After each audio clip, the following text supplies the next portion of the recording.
What's up, everybody, and welcome to the other side of the firewall, where we highlight the latest and greatest cybersecurity news, as well as those movers and shakers and glass ceiling breakers, those people of color who made it to the other side of the proverbial firewall.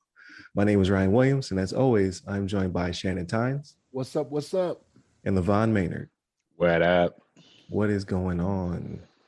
So this week, we are kind of progressing towards some of the stuff we talked about last week, about, the government getting involved. Potentially, I made a prediction about some kind of deductions or protections the government may start giving people. May or may not be good. We'll talk about that later on in the week. But today, we're actually going to talk about a vulnerability. So with that being said, I give it to Shannon. All right, everybody. So for this one right here, this is actually from scmagazine.com. And this is going to affect a lot of people out there, probably, especially with the pandemic and whatnot, right? Like when I read this off, people are going to be like, oh, no, maybe even one of the people in our group. We'll see. But vulnerability in Peloton bikes, one example of a more widespread security issue, okay?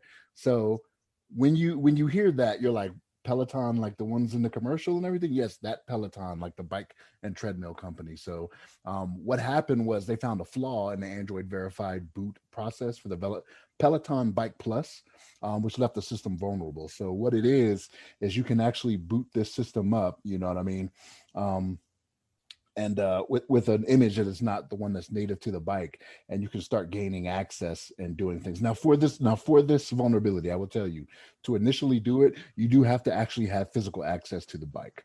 Okay, so this isn't like something they can do over the air or anything like that initially to set it up. But once they do this initial, they do have access to remote in and do things like that.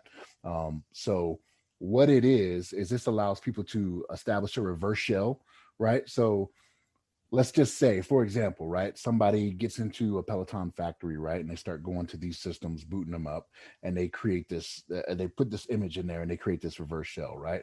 They can ship the bikes after that. And from there, it's vulnerable. Like, so with these Pelotons, like there's all types of technology you can do with these. Like you can watch your Netflix, you can set up your Spotify, and that's where they can get you, right? Like they can put malicious apps on these systems, for people to log in and put their credentials in there, and then they can pivot from those, like to do other things, right? So now, again, Peloton is one of those things that it has exploded, you know what I mean, over the last year and 3 months, you know what I mean, since COVID is really in the United States anyway, right? Since things have really gone to where people were inside. And this is one of those things where Peloton's kind of getting a little bit of news lately for some safety reasons too, right? So this isn't what you really want to see. But when I looked into this, so like I looked into the CVE and everything, and I looked, and McAfee actually discovered this vulnerability. And from one of the articles I read from them, they actually reported it to Peloton back in March. So even though everything is showing up for June right now, they reported it to them back in March. Now they said Peloton was very open and very communicative for what they were saying and what they were reporting to them. But Peloton actually came out and they have a fix for this already, right? So I believe they do over the air updates. Correct me if I'm wrong on that, Ryan. They do. They do over the air updates. So the update for it has already been put out to everybody, assuming that you've turned it on and done the update, right? Like, I don't know, some people may just unplug it for safety reasons, right? And if it hasn't been on in, 2 weeks or whatever, you may not have this update. But yeah, this is one of those things where it's like, oh man, like it's not just the fact that, somebody can get onto your bike and, make it go faster than you want to or whatever, right? Like, again, because you have other apps that are on this, like they could pivot from those as well, like get your information for your logins and things of that nature, right?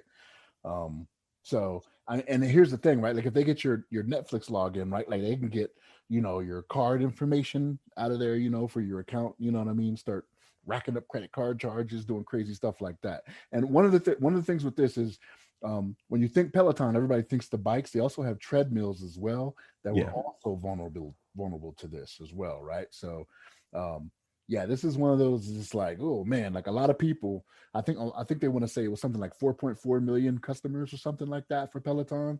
Like, just make sure you're out there doing what you need to do, and installing those OTA updates. I don't know if it's automatic or if you have to accept them or what, because I don't have a Peloton, right? I'm lazy. I'm not look, I've been retired for a little while. I don't have to do PT anymore. I'm not going to be running if I don't have to. So, but LeVon, what you got on this, man? What you think about this? Yeah, I think it's an interesting interesting situation with Peloton. I mean, Pelotons are obviously getting more popular nowadays. I'm still not a part of the cool kids club with the Pelotons. I think there's a lot of Mm-mm-mm. the fancy people with they got excess money, because I know these things are expensive. And this kind of makes me think about, and I did mention in the article back when Joe Biden moved into the White House, he had the Peloton Oh, bike. you got mine. Oh yeah, yeah. So I knew you. I figured you would mention that. I thought about it as well, though. I mean, Joe Biden, he's probably one of the biggest names I know that has a Peloton. Um, but they already have cameras and microphones on them. I know that was the main reason why I think they didn't allow him to bring it into the White House. And you can imagine if for whatever reason, if I don't know, if he got a compromised Peloton bike and all of a sudden any kind of data that was put on there, or the camera and the microphone and all this kind of stuff was hacked, and some some unscrupulous individual outside had access to this to the bike's data, can connect to it and view and stream data from the bike while Joe Biden's working hard, sweating, and all of a sudden I don't know, they hear some conversation in the background or whatever, his wife or some Secret Service individuals or some security personnel or something like that, and they get all this data and being able to use it for whatever reason. But I just think that it's kind of um, it's one of those things, just like we've talked about before. These devices can be hacked. Anything can be hacked that has like a operating system, has data, especially these things that are connected to Internet of Things, that connect to our Wi-Fi's and stream data or upload and download data from the web. They can be hacked, and there's a chance that you can become compromised. So you got to be careful. I want to put anything super sensitive on like a Peloton bike. I think the Netflix is probably as far as I go. I don't know if I put like, I don't know if there's things like you put in your credit card for like a Peloton, subscription service. I'm not sure if you put that directly into the bike or not, but anything where you're typing in like your information and you're not quite sure, you know, if the device is secure, I would be questionable about. But Peloton seems like a big company. I'm sure they do they have I'm assuming they have a decent security department or a cybersecurity group that reviews their devices and tries to update them and keep them with the latest and greatest. But yeah, it's definitely an interesting situation. What you think about this, Ryan? I'm sorry, I took your topic of Joe Biden. Yeah. You can still talk about it No, though. that's all good.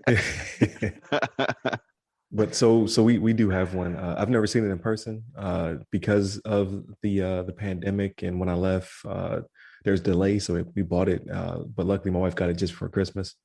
Mm. But she loves it. Dang. Like rides it like every single day. I don't know if it has a camera or a mic on it. I know it has a really nice screen on it. And obviously those apps. Which wing of the house did you put that in?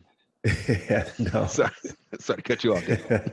She, it's what's it called? Like she made it work where it's at. So kudos to her. Like she made her own little workout room out of a different room. But because you can't put it in the garage because it's the mechanics and whatnot, and then living in Florida, humidity would kill it. So she had to keep it in the house. So, but she made it work. She found like a whole little space to put it in, all that stuff. And she was encouraging me to get a tread when I came home, but the tread has issues where it's safety concerns and whatnot. And now I know it's also vulnerable. Plus, I'm lazy, so I don't know if I would ever really use it. Like, but yeah, so the Biden thing, I thought that was funny because the Secret Service was like, "Nah, you ain't bringing it in the White House." And it was like a whole thing they talked about. So now you see why. But I don't think you can purchase things through it. I think it would just be stealing your accounts. So if you did watch Hulu or Netflix or whatever through it, as well as your personal data, like maybe you don't want people to know your private stats and things of that nature. Right. how slow you're going, how fast. Right. Or, like it's tracking your heart rate, stuff like that. Maybe it can correlate some stuff with your personal health information. Who knows? Right. Like hackers are clever. But it does remind me of something you said that I never made make those little security tip snippets or whatever. I never used it. Was for all your IoT devices, to include this one, put it on a separate network. So put it on a guest network, and it can keep you from pivoting into your your real network, like the bread and butter of your home. Because if you bougie like me, you got the smart home with the smart devices all spying on you. You just add another spy device to your house. And again, I don't know if it has a mic or a camera in it because I've never seen it. But still, it's another entry point into your house. So, but thank you, Shannon, for clarifying that you have to have physical access to it first.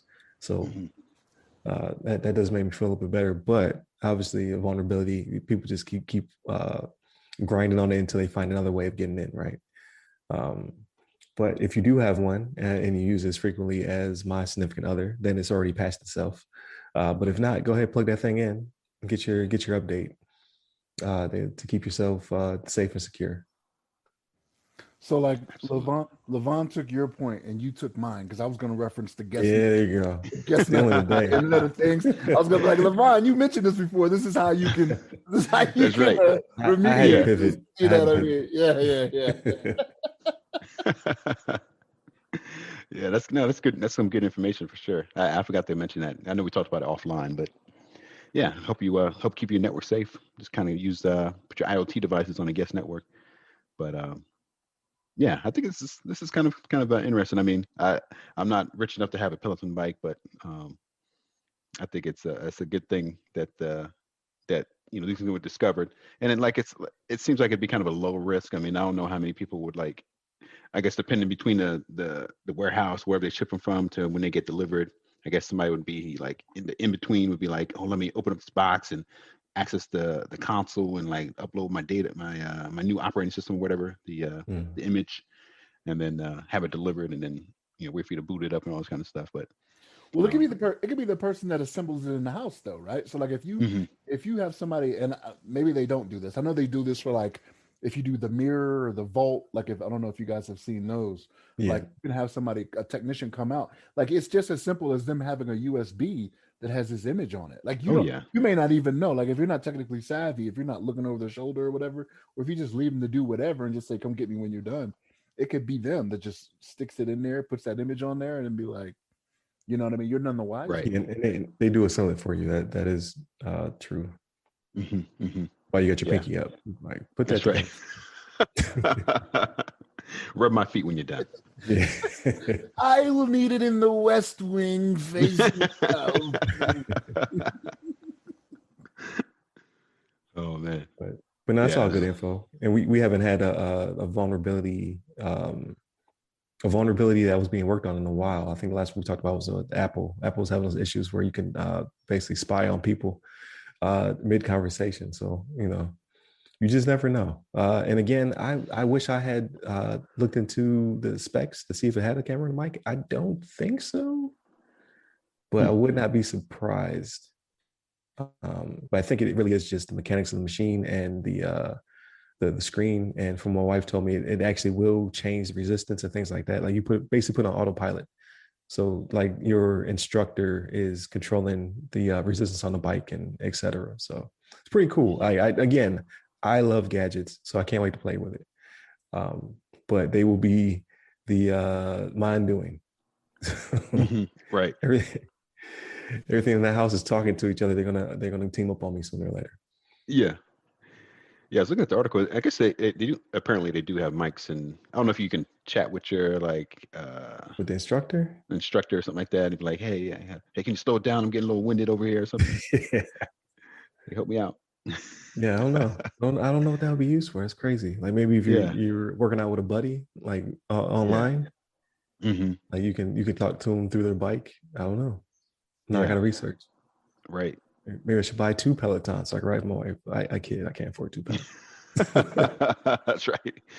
And the chance of me getting over here is slim to none. They'd be like, we're not shipping that there. Yeah, that's hilarious. But With that being said, thank you, LeVon. Thank you, Shannon. Always good to talk to you guys. It's always interesting. Tune in throughout the rest of the week. We're going to get back into the government and things that they're doing to prevent cybersecurity crime and or help out those who have been hit with cybersecurity vulnerabilities and ransomware, things of that nature. So make sure you tune in through the rest of the week. And on Friday, we talk about non-cybersecurity things. We've all watched a movie, which we may or may not have liked, as well as we got some gaming topics and things of that nature because E3 just happened. So stay tuned, stay safe, and stay secure. Take care.